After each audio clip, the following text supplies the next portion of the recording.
Hari ini kita kaji tentang hal-hal ataupun perkara-perkara yang bisa membatalkan puasa kita. Yang pertama, memasukkan sesuatu ke dalam rongga yang terbuka atau lubang yang ada dalam tubuh kita. Apa saja? Ada 5 rongga yang terbuka dalam diri kita. Pertama adalah mulut. Yang kedua adalah hidung. Ketiga adalah telinga. Keempat adalah lubang buang air kecil kita. Dan yang terakhir, yang kelima adalah lubang buang air besar kita. Yang membatalkan masuk ke mulut, kita bahas satu persatu. Mulut, apakah yang membatalkan itu menelan atau meletakkannya saja? Jadi masuknya sesuatu ke dalam mulut, kalau seandainya masih berada di dalam mulut, itu tidak membatalkan puasa. Tetapi yang membatalkan puasa itu adalah ketika kita menelannya. Apakah itu air, ataupun nasi, atau hal-hal yang lainnya yang kita masukkan ke dalam mulut kita, jika kita telan maka membatalkan puasa kita. Tetapi hanya memasukkan saja, itu tidak membatalkan. Seperti apa contohnya? Seperti kita berkumur-kumur ketika mengambil wudhu. Kalau berkumur-kumur saja, itu tidak akan membatalkan puasa kita, karena sifatnya adalah sunnah.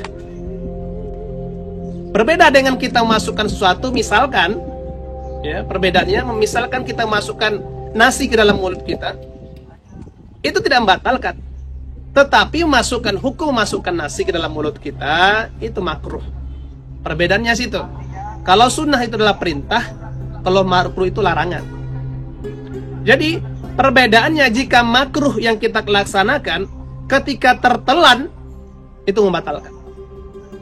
Tetapi yang sunnah, katakanlah ketika berkumur-kumur mengambil wudhu, terus ada kejadian bisa bikin kita kaget, terus terminum, tidak disengaja terminum, maka itu tidak akan membatalkan puasa, karena itu sifatnya sunnah, perintah.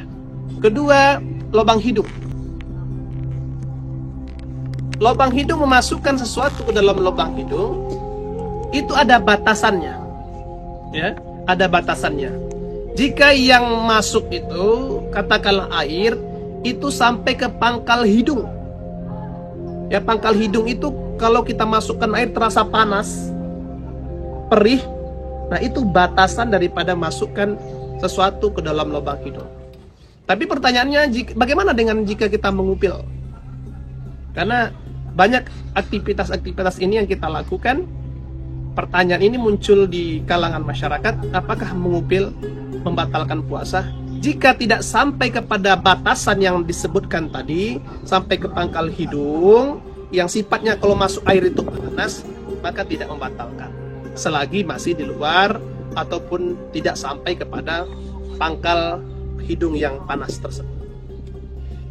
Yang ketiga adalah lubang telinga. Memasukkan sesuatu ke dalam lubang telinga itu membatalkan puasa. Batasannya adalah sesuatu yang tidak terjangkau oleh jari kelingking. Bagaimana dengan orang yang bersihkan telinga? Kalau seandainya dia bersihkan telinga, sesuatu yang kecil dari kelingking kemudian dimasukkan ke dalam, maka itu membatalkan puasanya. Yang keempat adalah memasukkan sesuatu ke dalam lubang buang air kecil kita. Maka itu bisa membatalkan puasa kita. Yang kelima, terakhir adalah memasukkan sesuatu ke dalam lubang buang air besar kita. Jika kita masukkan sesuatu ke dalamnya, maka otomatis puasa kita akan batal. Itu yang pertama, memasukkan sesuatu ke dalam lubang yang kelima dalam diri kita. Yang kedua, apalagi yang membatalkan puasa kita? Yaitu muntah dengan sengaja atau menyengaja muntah. Perkara-perkara yang kita sengaja, katakanlah kita tidak bisa mencium sesuatu aroma, kemudian kita paksa menciumnya, kemudian kita muntah, itu sifatnya menyengaja, maka akan membatalkan puasa kita. Atau kita tidak bisa melihat sesuatu hal yang membuat kita bisa mual dan muntah, kemudian kita tonton, maka itu akan membatalkan puasa kita. Dan tidak berlaku bagi orang yang tidak menyengajanya. Seperti misal mabuk kendaraan, perjalanan jauh. Bagi mereka yang mabuk kendaraan, perjalanan jauh, tidak menyengaja muntahnya, maka itu tidak akan membatalkan puasanya. Kenapa muntah itu bisa membatalkan puasa? Karena muntah yang keluar dari perut itu adalah najis. Jadi bagi mereka yang ada perjalanan jauh, kemudian muntah, bagaimana cara membersihkannya? Kalau itu tidak ada kesengajaan, maka tidak membatalkan puasanya, maka cukup dengan berkumur-kumur dengan air. Kemudian dibuang sampai bersih, puasanya tetap dilanjutkan. Tapi jika seorang yang muntah, kemudian menelan ada beberapa hal muntahnya, maka itu akan membatalkan puasanya tersebut. Itu yang kedua adalah muntah dengan sengaja. Yang ketiga adalah melakukan hubungan suami istri di dalam siang bulan suci Ramadan, itu akan membatalkan puasanya. Yang keempat, keluar mani dengan sengaja. Aktivitas yang dilakukan oleh seseorang yang mengakibatkan keluarnya mani bagi seseorang itu, maka itu akan membatalkan puasanya. Dan tentu tidak berlaku bagi orang yang tidak mengajanya. Katakanlah mereka mimpi atau hal yang lain sebagainya yang tidak disengaja, maka itu tidak akan membatalkan puasanya. Kelima adalah berlaku pada perempuan, yaitu haid.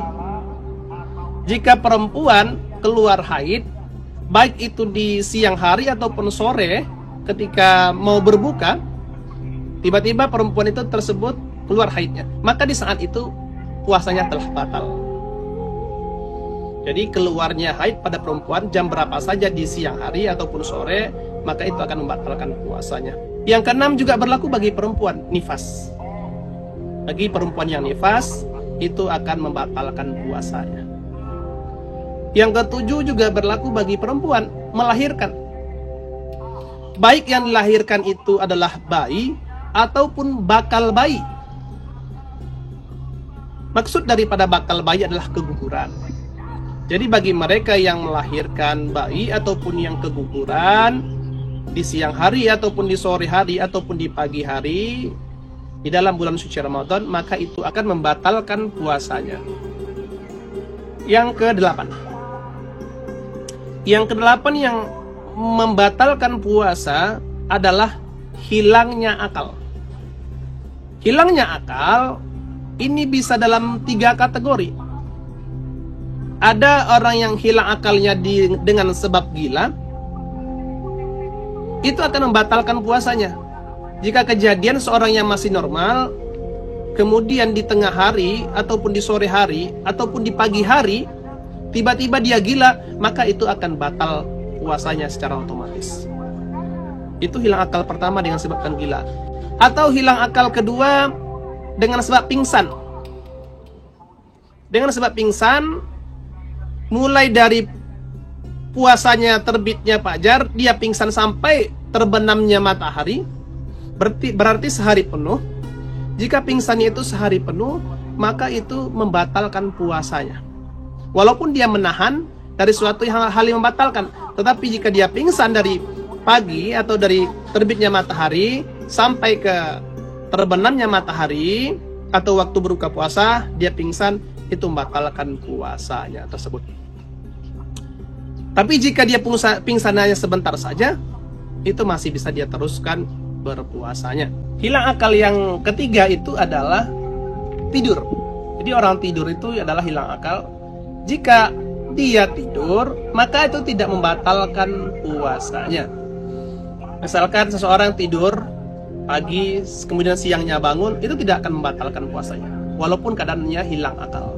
Dan yang terakhir yang membatalkan puasa adalah murtad, yaitu orang yang keluar dari Islam.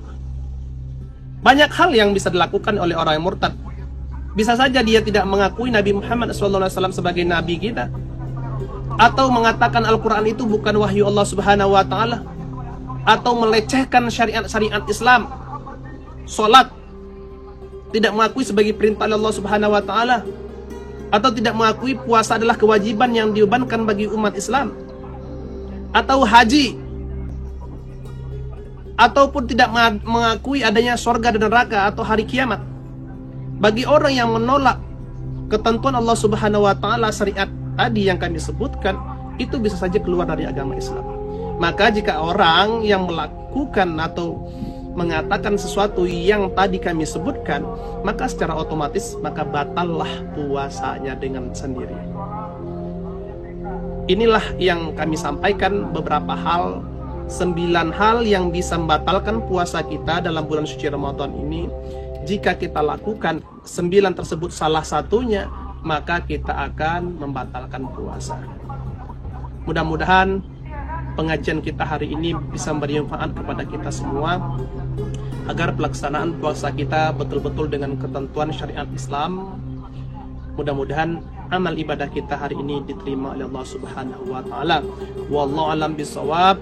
Selamat menunaikan ibadah puasa, selamat berbuka puasa. Semoga amal ibadah kita diterima oleh Allah Subhanahu wa taala, tentunya dengan keimanan dan keikhlasan, dan mengharap ridha Allah Subhanahu wa taala. Wallahu afiq ala aqwamit thariq, fastabiqul khairat. Wassalamualaikum warahmatullahi wabarakatuh.